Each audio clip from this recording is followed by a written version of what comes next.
The Thursford collection is famous for its magnificent traction engines, its mechanical fairground organs, its mighty Wurlitzer, and for its resident organist, Robert Wolfe. He's a popular institution here. Since 1981, he's been entertaining countless thousands of people with his vast repertoire of songs and tunes. You'll never see music scores in front of him. He doesn't need them. Everything is in his head.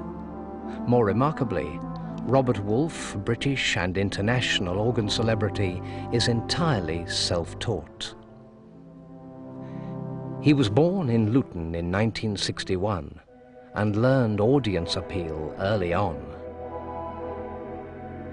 with occasional pause to work out the next move. The snappy dresser his fans have always known began early too. Not least when he picked up a ballroom dancing award in his hometown at the mature age of 11. It was at this point that his parents unwittingly set him on his life's path. They bought him a novelty, a Bontempi, a little 2-octave electronic organ. He played it for hours and realized that with ease he could pick up tunes by ear. No sooner did he hear a new song on the radio than he was playing it on his Bontempi. What happened next is not so much chance as sheer determination. As Robert tells the story himself, he was walking along the road one day in his hometown when he heard organ music coming from a house. He stopped, knocked on the door, told the lady who answered it what he wanted, and she let him in, let him listen to the organ, and gave him some tips. She thought he had potential to go much further, and in time persuaded his parents to buy him a 2-keyboard pedal organ. From then on, he decided to go his own way and teach himself. He listened to lots of recordings by theatre organists, and of course to The Organist Entertains on Radio 2. Very soon this young organist was entertaining in his own right. Here he is at his first public engagement, aged 14, at Watford, playing a Hammond organ. Here he is at 16, entertaining a spirited band in an old folks' home in Hertfordshire. At the Odeon in London's Leicester Square. Very much at ease at the Wurlitzer in the Granada at Welling. Now the assured young musician at the Free Trade Hall in Manchester during the International Organ Festival. And taking in his stride the autograph hunters. But there was a big change afoot for young Mr. Wolfe, an opportunity he could hardly have dreamed of.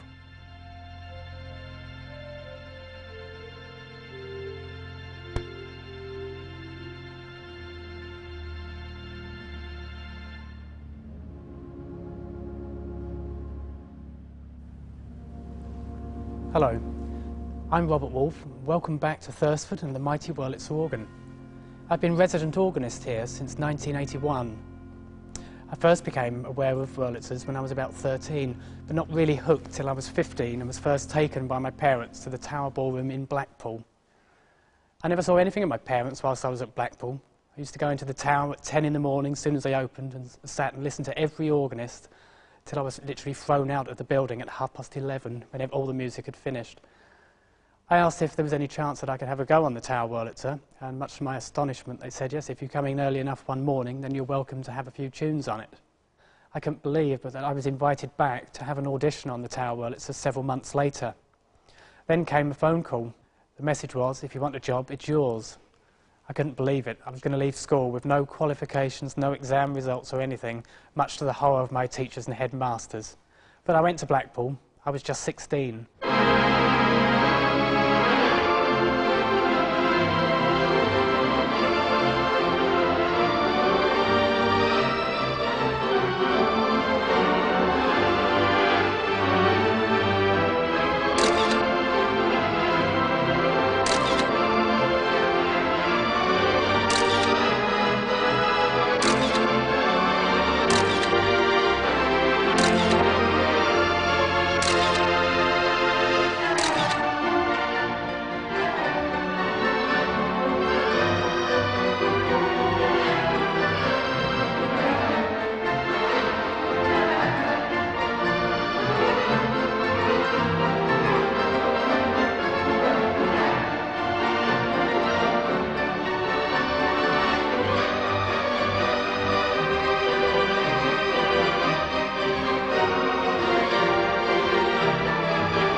Robert stayed at Blackpool for 3 years.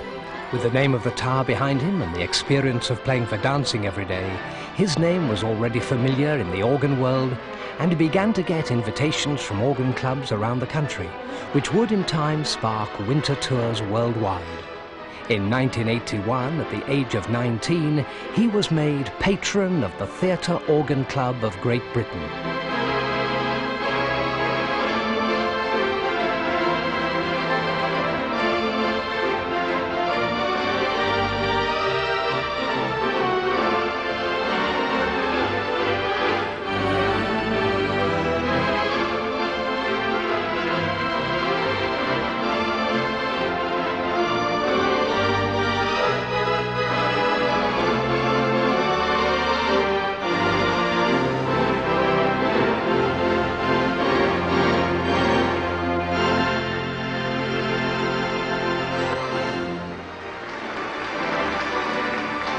Robert made his first visit to Thursford when he was about 14 on a coach trip from Luton.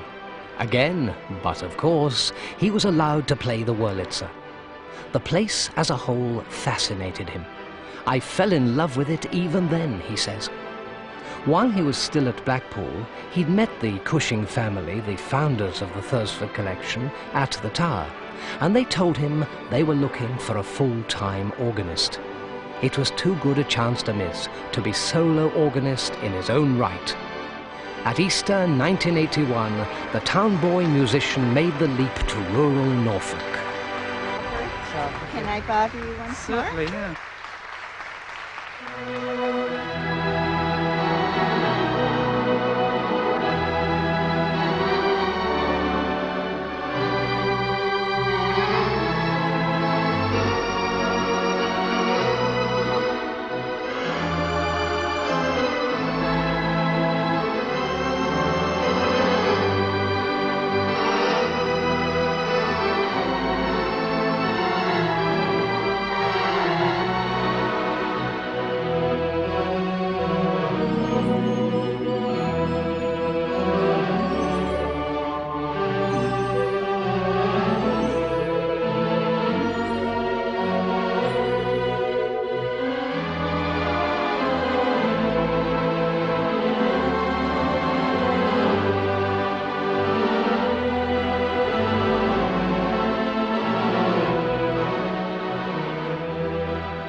When his spring to autumn season ends at Thursford, Robert spreads his wings and heads for abroad. To Amsterdam, city of canals and pleasure boats, where he gave concerts on the Standard Theatre's pipe organ. Then to New York for the first time in 1983, the first of many visits, to play in Rochester State. In Buffalo, he appeared at the spectacular Shears Theatre, a slice of American 1920s grandeur. In Australia, he sold out first time round in Sydney.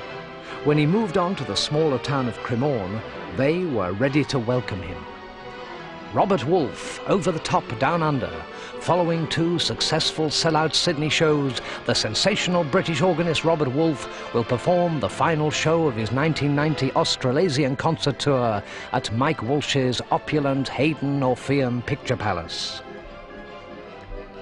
In New Zealand, the Theatre Organ Society of Auckland was also on the ball. Robert Wolfe, direct from Thursford, UK at the mighty Wurlitzer, a unique musical experience. And there was yet another mighty Wurlitzer for him to play in New Zealand at Paraparaumu. And at the end of it all, there was time for holidays, sun and relaxations.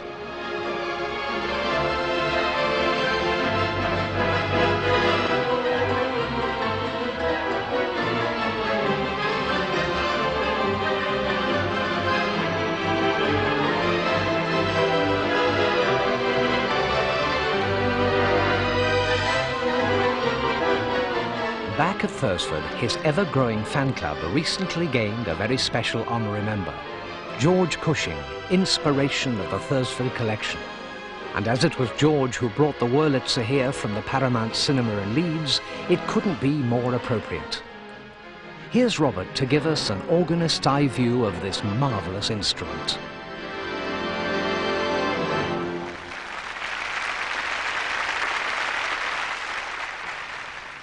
People often ask me how I cope with an instrument of this size with 3 keyboards, hundreds of stops, massive pedal board, etc. It's simple, really. Everything's done in banks of stops. To the left of me is the pedal part of the organ, which basically is the pedal board, which is very similar to the bass line of music, which is having an orchestra. You'd have double basses, trombones, etc. So all the stops for the pedals are on my left-hand side. And then for the lower keyboard, which on a theatre organ is called the accompaniment, all the stops are grouped together. Accompaniment, it says above. Next keyboard is called the grate, and there are all your stops for that particular keyboard. And the top keyboard is the solo, and all those stops are over there. So everything is in easy reach. As you're playing with your left hand, you can reach to the left, and then as the stops for your top 2 keyboards, the stops are on the right. So everything's in easy access. Then you've got the basic stops. There's colours for each sets of stops. There's red, for example, for the reeds and the brassy sounds of the organ. So you've got trumpets, tubas, English horn. Then you have the strings section of the organ.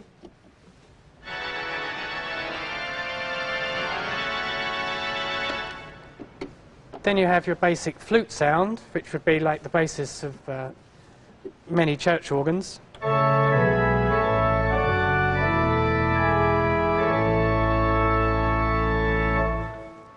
And the difference between a church organ and a theatre organ are tremulants, the wobbly bits we call them, which will create the sound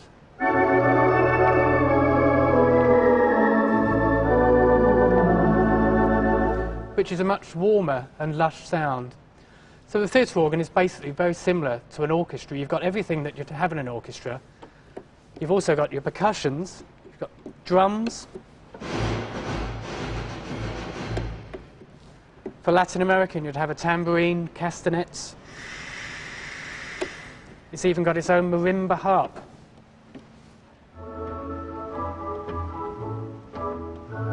For Christmas, sleigh bells. Cathedral chimes. So everything there, basically you're playing just as a full orchestra would play, but you're a one-man band. Because the theatre organs were designed to accompany silent movies. So it also has the added bonus of many sound effects. If you get a steam train in a silent movie, the organist would play and recreate the sound of a steam train.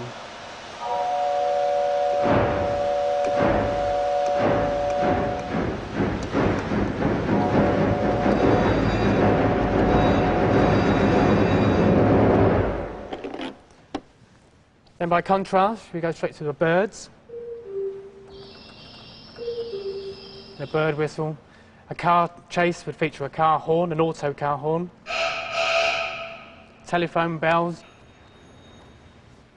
You name it, it's got it. These are the shutters which Robert controls with foot pedals to allow the sound to swell from the organ chamber. In here are all the devices which make the sounds he has described, and quite a few others besides.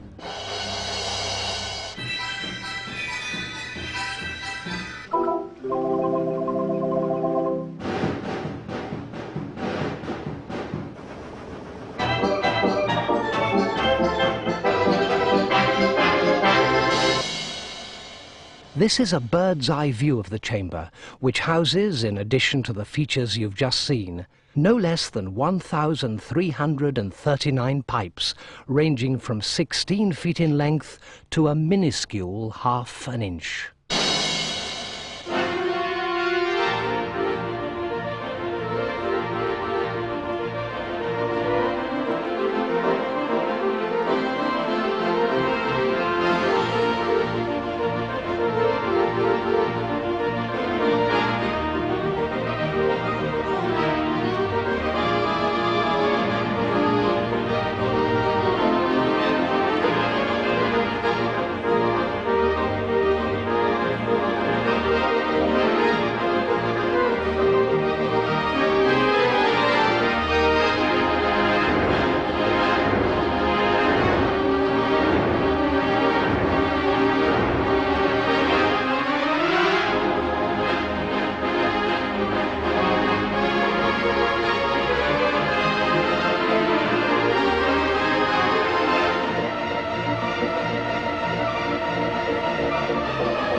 In 1983, Robert teamed up with David Cates, who became his manager.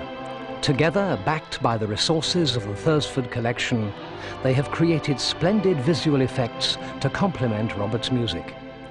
This has been a crucial element in making their show the success it is today. Here now is their latest creation, a spectacular storm at sea.